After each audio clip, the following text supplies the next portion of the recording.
The victor belong the spoils.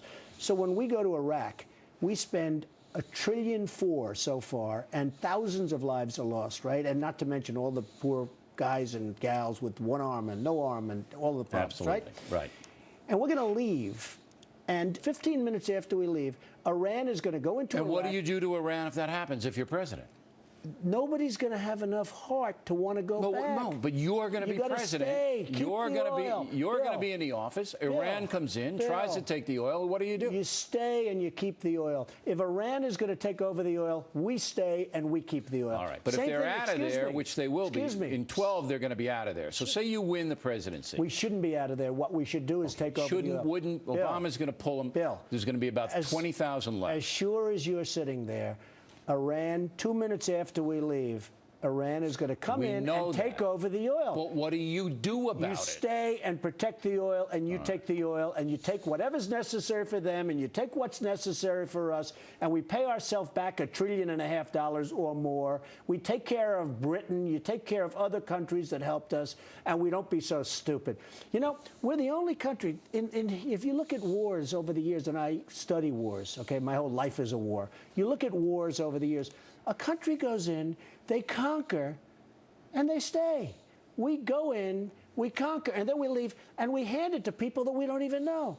Now, who are the people that are going to be running Iraq? The person that hates the United States the most will be running Iraq. So, in a nutshell, we go in, we take over the second largest oil fields, and we stay. So you're going to take over the Iraqi oil field. Well, I'm not going to hand it back to Iran. That I can tell. Don't smile. I'm just saying, listen, look, if you're going to go with China and you're going to threaten them, and then you're going to threaten OPEC. I'm not threatening China. 25% I'm saying to China that unless you behave, that unless you do your thing. And then if you're going to go into the Iraq oil fields and take them over, going to be a lot of blowback. Between China, OPEC is the worst abuser. China's the second worst abuser. China and OPEC are destroying our country. All right, let's go to Libya. The Libyan action is being explained by President Obama, as you know, as a humanitarian act to stop a slaughter, which we all believe would have happened. Which is fine. Okay. Do you support it? I support stopping that kind of a slaughter. The problem is, where do you stop? You've got other countries that are doing worse than this guy ever dreamed of.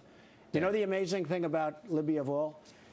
You have France leading the way. Yeah, right. I mean, to me, that's our great French leaders. Well, they're afraid of you know the other amazing thing? The Arab League. You know what the Arab League is? Saudi Arabia and a couple of others of the richest nations in the world. They said, we want you to go into Libya. We don't like Gaddafi. Get rid of Gaddafi. Why don't they pay for this? Why aren't they paying? I'm with you on that. Let's charge them. I hear, what do I know? But I hear that the so-called rebels, we make them look like heroes, right? I hear they're very inspired by Iran and by Al-Qaeda. So how about we make it possible for them to take over Gaddafi and Libya, and then at the end of the whole process, they turn out to be worse. And that could happen, mark my words. Okay. Iran's trying to get a nuke.